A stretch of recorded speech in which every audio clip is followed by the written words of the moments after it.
8h06 em Campos, de volta com o Folha no Ar, primeira edição, ao vivo aqui pela Folha FM. Oferecimentos laboratórios Plínio Bacelar e Proteus Serviços de Medicina Ocupacional e também de saúde com a qualidade ISO 9001-2015. Hoje no programa a gente tem o prazer de receber aqui o Wagner Xavier e vem com essa camisa bonita para... além de, né, a imagem não é lá das melhores, mas a camisa é espetacular para enfeitar aí a nossa tela hoje. Nesta sexta-feira eu acabei vindo coincidentemente com a camisa preta e branca, mas o coração, quem me conhece sabe que é alvinegro, desde Italva, que é o glorioso da terra do quibe, que também é alvinegro, né? E que eu tive a alegria, a felicidade de jogar no infantil, juvenil, juniores. Aí depois eu tomei juízo. Ainda mais, presidente, você não sabe qual era a minha posição. Eu era goleiro, cara. Então aí eu tomei juízo pra caramba. E aí foi bom. Mas sem dúvida nenhuma, foi muito bacana. Acho que nessa vida vale tudo a experiência da gente. Presidente, voltando aqui com o americano, o Cláudio Mala pergunta aqui se já voltou o treinamento das bases. Estamos apenas liberados há 2 semanas, né, para esportes ao ar livre. O alto rendimento estava liberado, mas o esporte ao ar livre foi liberado há 2 semanas. A gente, por cautela, dentro do americano, está esperando aguardar mais um pouco para ver como que vai ficar a situação tem terceira onda, não tem terceira onda, vai retroagir, não vai retroagir. Não adianta mobilizar todo mundo para poder voltar à escolinha se daqui a 15 dias a gente voltar para a fase laranja, voltar para a fase vermelha e ter que desmobilizar todo mundo. Então a gente deve esperar ainda até esse final do mês de junho para poder voltar às categorias de base. Provavelmente para o mês de julho a gente já deve estar voltando com isso. Com as categorias. A gente só está treinando hoje com o sub-20, né, que são atletas de 17, 18 a 20 anos, né, que é a categoria que essa voltou a ser fixa do clube. Essa categoria não para em momento nenhum no ano, né? Ela é executada lá dentro do CT mesmo, e o objetivo dela é prover, né, o time profissional. No bloco anterior eu falava sobre televisão, mas eu antes vou pegar o gancho aqui para poder trazer a pergunta. Aliás, eu acho que as 2 perguntas que eu tenho aqui do grupo de WhatsApp desse programa e do blog Opiniões, do Aloysio Abreu Barbosa, elas estão correlacionadas. O Arnaldo Garcia faz a seguinte pergunta: como está sendo a gestão administrativa financeira do clube neste momento tão difícil para a vida brasileira, sem empresas para patrocinar, que nunca foi lá uma maravilha, né? A gente sabe bem disso, e consequentemente com falta de recursos. Aí a Silvana Venâncio, que também é jornalista, mora em Bom Jesus hoje, é companheira nossa aqui, e o programa, sem pergunta dela, não tem programa, né? Ela diz aqui o seguinte: eu cresci vendo o americano como time de Série A do Carioca. Era a oportunidade de ver os grandes do Rio jogando em Campos. E de uns tempos para cá, o americano veio caindo e agora está na Série A2. O que fazer para tornar o americano mais forte, voltando aos tempos áureos da primeira divisão do Carioca? Meio que tem uma ligação uma com a outra. Como é que é administrar um clube agora em plena pandemia, se antes já não era lá a 8ª maravilha do mundo para os clubes, principalmente do interior, né, presidente? Enfrentamos uma nova realidade. Eu acho que, eu não sei se nenhum presidente do americano, da história do americano, passou por esse momento que eu estou passando, né? Eu assumi o clube em eleições virtuais, em pandemia, sem receitas, né? Salários atrasados, desafio. Eu acho que o maior desafio que eu assumi na minha carreira como empresário, como pessoa, foi abraçar esse desafio. Hoje, né, a gente tem uma mobilização muito grande de todos os associados, com relação à questão da time mania, da cano mania, né, que é um grupo que foi se montado de torcedores para que o americano consiga subir de patamar dentro da time mania, que é uma loteria da Caixa Econômica, e a gente consiga, na verdade, estar entre os 40 clubes que mais apostam. Hoje nós estamos, se eu não me engano, em 35º, que mais apostam na time mania. Isso já traria uma receita adicional de quase 50 mil mês ao clube durante um ano, né? E a turma da Cano Mania é uma turma que ajuda muito. O próprio Arnaldo aí, nosso amigo, e reforçando esse objetivo de um americano chegar lá, lançou a Vaquinha da Sorte, que é o outro grupo que as pessoas fazem apostas aleatórias. Nós dentro, administrativamente, nós informatizamos toda a parte do clube. Hoje, se o cara quiser ser sócio, ele entra no nosso site, ele se transforma em sócio. Se ele quiser tirar uma segunda via de boleto, se ele quiser fazer compra, o americano, as dificuldades impostas pela pandemia acabaram fechando a loja que vendia produtos oficiais americanos, ela acabou sendo fechada. Hoje nós já temos a nossa própria loja virtual, que todo o lucro é revertido para o próprio clube. Então, tudo linkado à nossa página do americano. Hoje, o sócio que quiser ajudar o clube, ele entra no site do nosso clube, ele vai achar a Cano Mania, ele vai achar a associação, ele vai achar as camisas que nós estamos comercializando.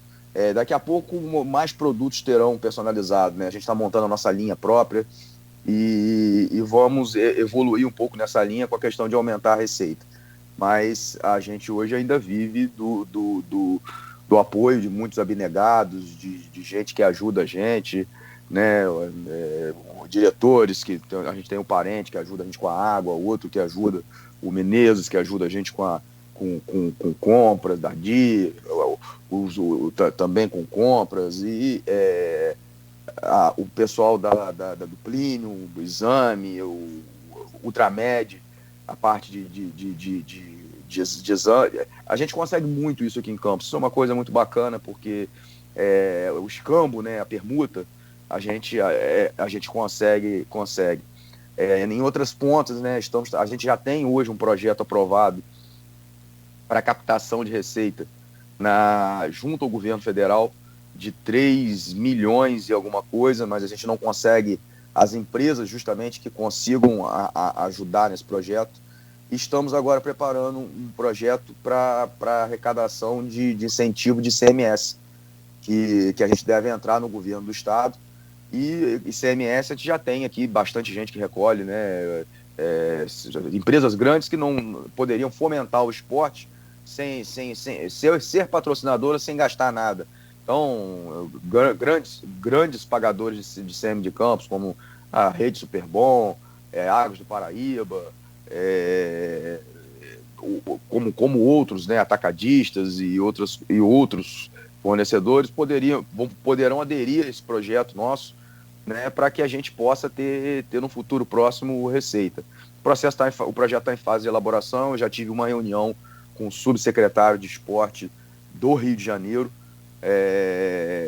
sobre o projeto, o que é permitido, o que não é permitido, o que podemos colocar, o que não podemos. Esperamos nos próximos dias, até o final desse mês, talvez, já está dando entrada no na primeira minuta de projeto, né, vinham as correções. É impressionante. Eu fui ver esses projetos de apoio a um incentivo do Estado. O grande poderoso Flamengo, hoje ele se beneficia de 6 milhões ano, né, de lei de incentivo ao ICMS, né? Então, a grande coisa, o que esses caras fazem para conseguir que nós não conseguimos? Então, o que eles fazem são projetos. Eles têm projetos, eles apresentam e conseguem. Então, o americano vai na mesma linha. O dinheiro já está lá, né? É só uma questão de entrar com o projeto. E esse projeto a gente visa, né, montar núcleos no interior do estado do Rio de Janeiro inteiro, para revelar jogadores, a gente tem um projeto Clube Cidadão, né, descobrindo talentos, formando cidadãos. Então a gente a gente, nesse projeto, a gente deve montar mais de 20 núcleos em cidades vizinhas. Campos eu sempre digo que a nossa região é um celeiro de crack. Aqui num raio de 100 quilômetros, nós temos aqui 23 municípios, né? São muitos municípios. E se você der as condições para que a prática de futebol, aparece muito jogador, aparece muita gente, é muito talento. Aliás, eu vi o senhor agora recentemente, depois eu vou voltar aqui à pergunta da Silvana, só para o senhor falar se o americano vai voltar para a Série A ou não. Você não é mãe de nada não, mas tem uma aposta aí nessa pergunta. Eu vi o senhor com a Fátima Pacheco, de Quissamã, e isso. Quissamã é uma dessas localidades, uma dessas cidades com esse núcleo? Então, a gente começou utilizando, né, na verdade, da camisa do americano, né, da história do americano, e tendo algumas reuniões com alguns prefeitos. Nós tivemos uma reunião a primeira reunião foi com o secretário de esporte de São Francisco, o Pachola, e perguntei a ele... Pachola que foi, desculpa, presidente, interromper o senhor, Pachola que foi da minha época, junto com o Odivan, junto com o Léo, que depois foi pro Santos, né? Junto com esse Nabô, Pacato, que era goleiro, Zé Romário, e entre outros, né? O Pelica, grande Pelica. Pelica depois foi... Nessa época eu ficava lá na arquibancada. Sim, né? Sim. Ronald, que era lateral direito, grande, figuraço, foi pro Fluminense 95 e tava naquele gol de barriga do Renato. Era a época que a gente frequentava ali o Godofredo. O que nós estamos buscando, na verdade, com a parceria com os governos? O futebol, depois do 7-1, aquele fatídico 7-1 que nós tomamos, ele sofreu uma transformação. E dentro do Brasil, né, as pessoas não percebem, mas passou-se a exigir que todos os técnicos tenham que ter licença, tenham que ter treinamento, passam pela CBF, você tem 3 tipos de licença, a C, a B e a A, de acordo com cada um. Então, professor de educação física se especializa em futebol, porque o educador físico, obrigatoriamente, ele não é um professor de futebol, ele tem que se especializar na área. Então, a CBF criou algo para que a gente padronizasse a maneira de treinamento.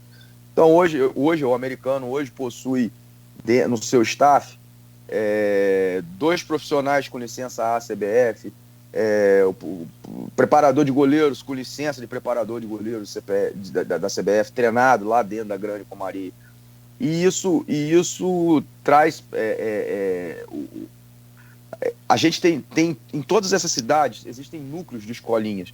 Então você chega em São Francisco, chega lá, tem 7, 8 escolinhas. Você chega aqui em Campos, né, segundo informações oficiais, por exemplo, só dentro da Fundação de Esporte tem 23 núcleos de escolinha, né, espalhado por toda a cidade, no interior, da onde saem os craques. E a grande pergunta que eu me fiz foi por que esses núcleos não são identificados com clube nenhum?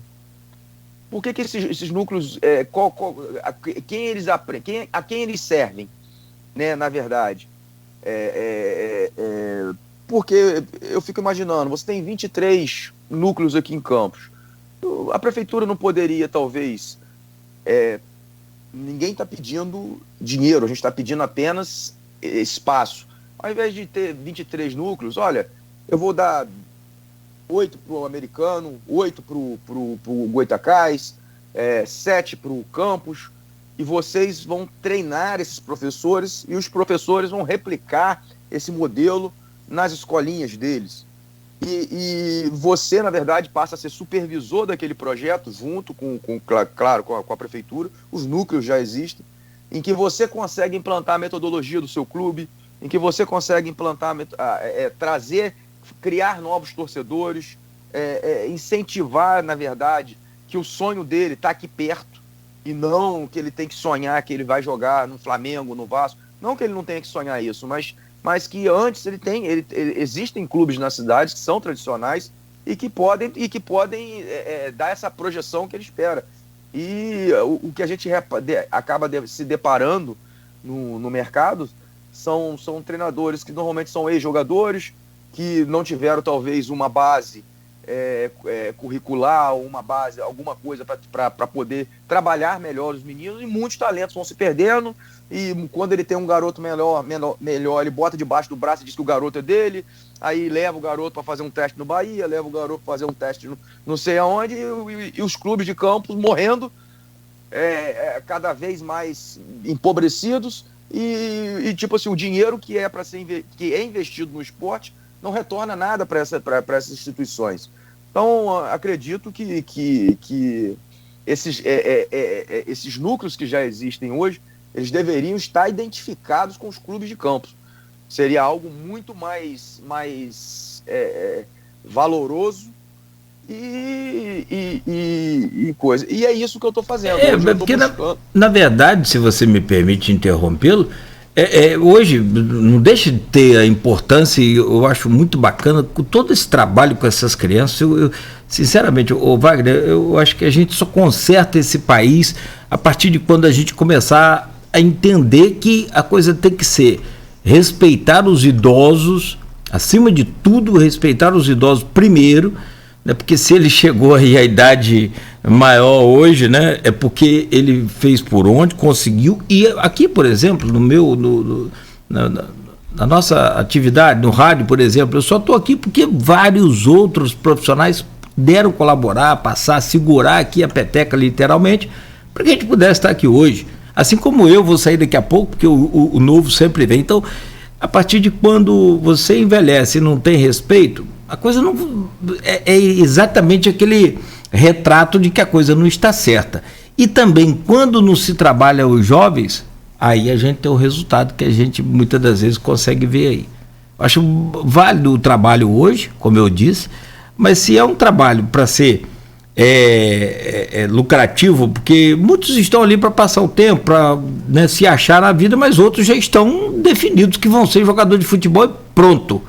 E o brasileiro, ele nasce jogador de futebol, depois ele vai virar outra coisa, né? Depois você vira outra coisa. Aliás, tem um comentário aqui, depois você volta aí para o assunto, do Maurício Batista: Wagner Xavier, gente da melhor qualidade. Metido é jogador de bola, Cláudio. Claro que ele é metido, ele é presidente do time, pô. Ele, né?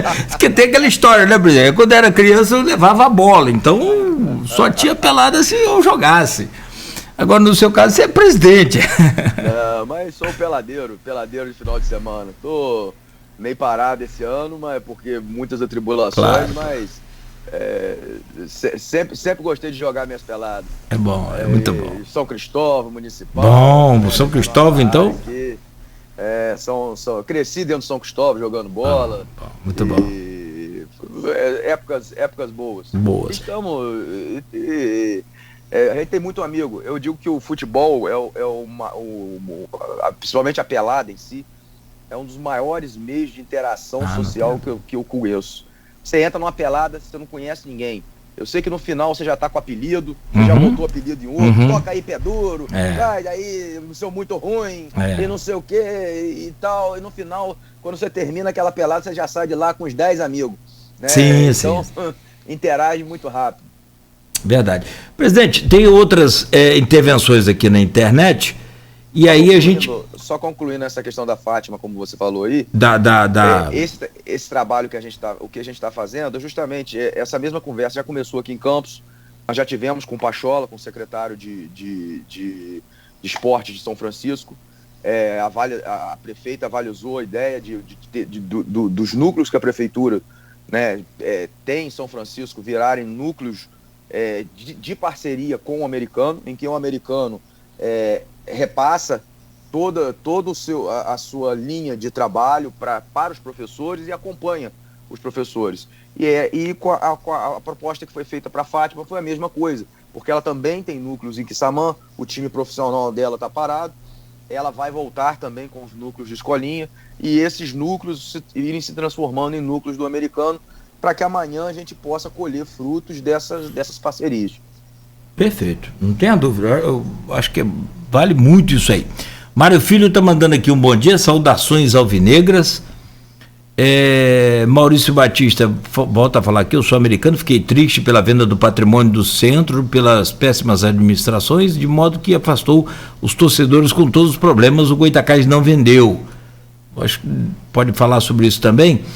E tem aqui o Teseu Freitas Bezerra, que é diretor-presidente, amigão, parceiro, né? E ele é do Vozão, né?